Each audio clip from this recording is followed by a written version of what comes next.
Well, DJI product, Osmo Mobile 3. This is a video about why you don't need it. Stay tuned.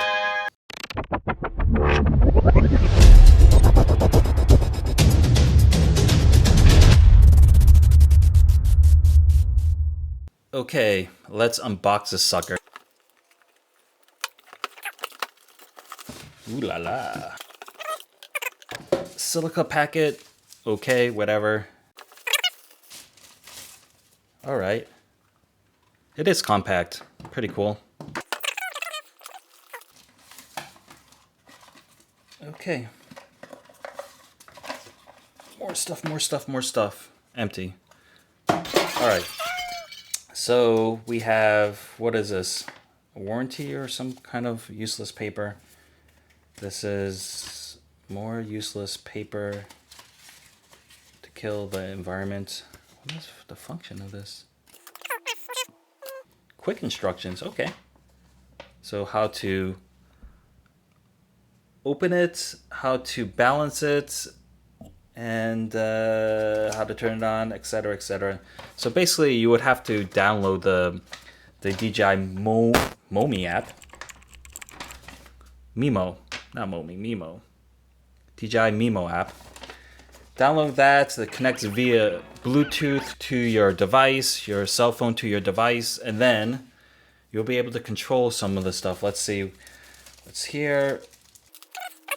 Nice cloth bag. So this is the basic package, which costs $105 US. There's one that's $20 more that includes the tripod base and includes a hard case, but this is okay, I think. It fits in right there. Some pads. I guess these pads are for, I guess if your cell phone doesn't fit on the thing well. Oh, it goes right here. Let's see. It looks like it goes right here, but pretty sure you don't need it. USB Type-C. That's nice. Type-C cable. And a lanyard. Okay, so that's nice. This is the product. Okay. So, pretty compact. Let's see. When you fold it, fold it under this way, and it locks in. Yeah, pretty compact. And pretty big when you open it up. So, this video is about why you don't need this device. It's not just to throw shade at DJI, despite I have my whole DJI support fail. DJI does make good products, but their support is needs some work. So one of the good things, I mean, this is supposed to enhance your smartphone capability or creativity by giving you some more functions, but you might not need the functions, or you may be able to recreate those functions by yourself without it. So I would say like this sort of video is what happens. I would say is what happens is that creators usually sort of kind of make excuses to buy gear and excuses to why they don't film, and sometimes it's like unfounded excuses because they would say, oh, I just need this product and then I can shoot this, or once I have this product, I can really get that professional shot. But there's times where it's actually not true, and you're sort of making excuses on why you don't, create some kind of content. So maybe this will help you why you don't use this as an excuse. Okay, so one of the features is the gesture control. What that allows you to do is like when you put your hand up or you do a peace sign, it will recognize that when you have it enabled in the app, and that will allow it to track. It will track your face and your person, and then basically your phone will follow you. So that's a pretty neat feature. But to enable that gesture to to start your video and stuff like that, it actually you might not need that, because you can have your app can have a timer on it to start, to take a picture. Or for example, you might have one of these, and these are just a Bluetooth kind of remote thing. And as you press it, it will just start or stop your smartphone. So to have that kind of remote gesture to enable to take a picture or to start a video is actually not so necessary.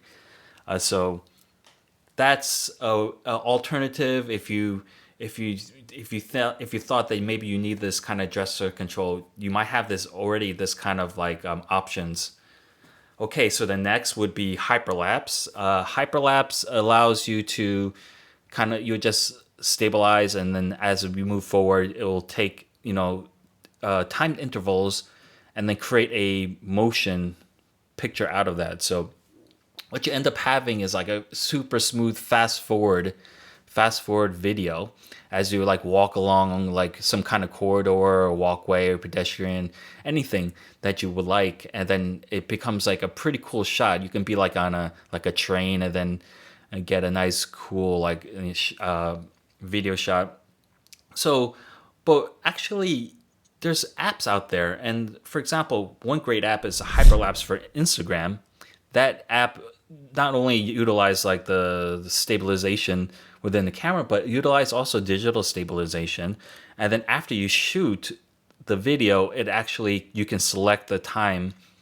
You can actually select how fast you want that video to run. If you want it to do short, or do you want it to be a little bit longer, but it makes the motion smooth and it does all the work for you, and it costs nothing. It is free, and you utilize your smartphone already. So do you need hyperlapse? Do you need this kind of device for hyperlapse? Maybe not, actually.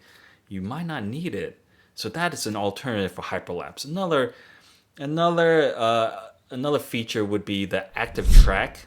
The Active Track 3.0, which is nice. I have a Mavic Pro. It's back in DJI right now, trying to get repaired for the second time. So it's that is pretty cool. I like that. That's pretty cool. So you could kind of set the box, and then you have the phone just rotating and trying to track. So you can just kind of pay attention to where you're walking as it's tracking. But the problem is, despite the 3.0 iteration that they market, it still feels very beta. Maybe it doesn't work as well as a drone, I think. From my findings, I would say, let's say 10 meters, but it's actually more like maybe 3 meters. If you're farther than 3 meters, it actually can lose track of you because your face becomes smaller and smaller as you get farther away. So then what ends up happening is it loses track of you, and then you can have to lift your hand up like this or like that, just like the gesture to recognize, to relock on you to your face. But it loses track of you quite easily.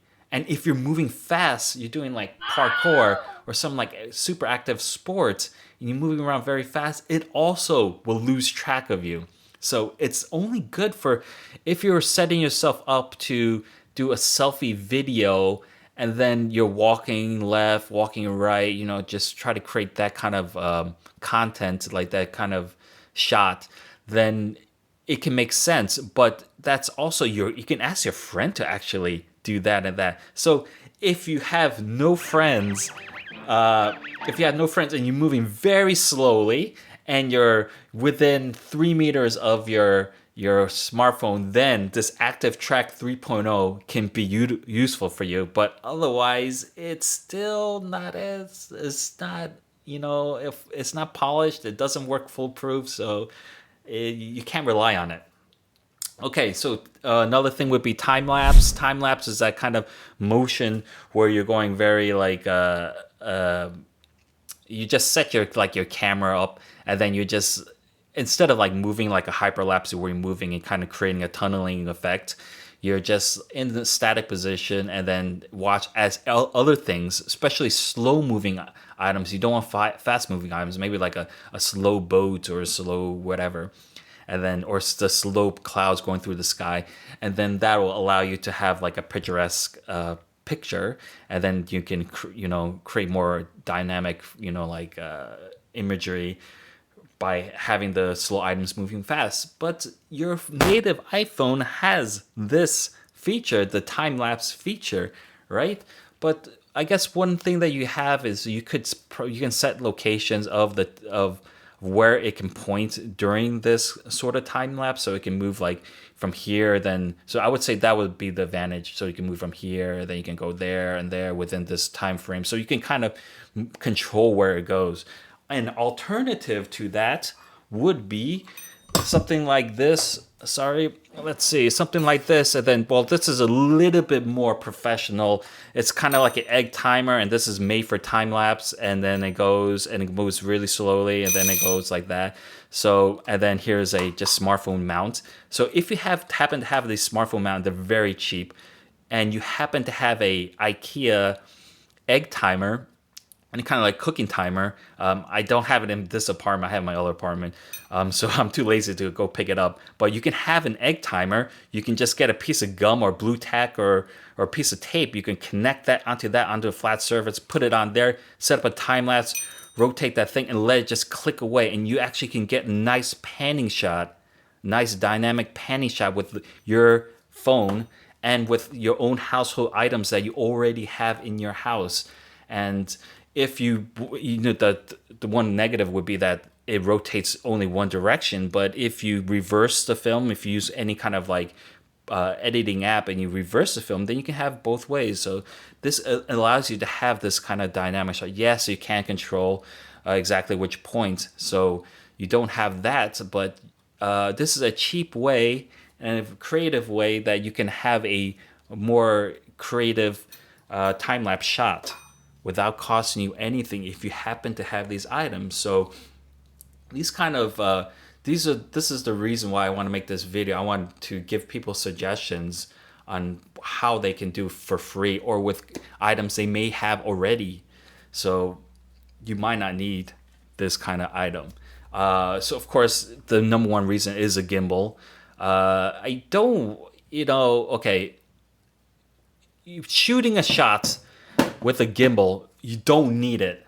You don't need it. And in fact, I bet a lot of the most top creators don't even use gimbal all the time. So they will have, if you practice with your DSLR or any camera or your smartphone, and you just ninja walk, you carry and you just practice and keeping it still, and then you can move it around and just do that. Or you put on a selfie stick and you can kind of control and just do, as long as you're smooth, the shot will come out very nice. The optical image stabilization, the OIS, inside your smartphone, that I use an iPhone, is really, really good. It's very smooth. So you can ninja walk and get really nice content.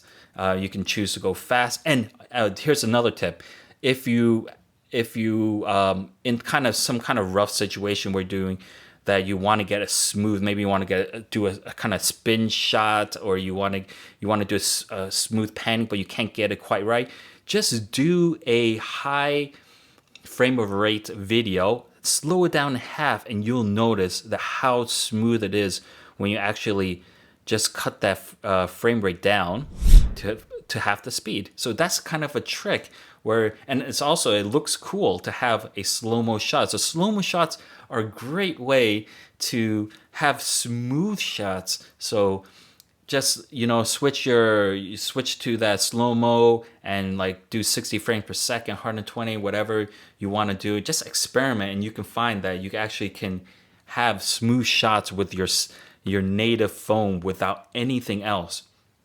Okay. So, and then of course it offers you a little bit of stabilization. It's more to keep it like oriented.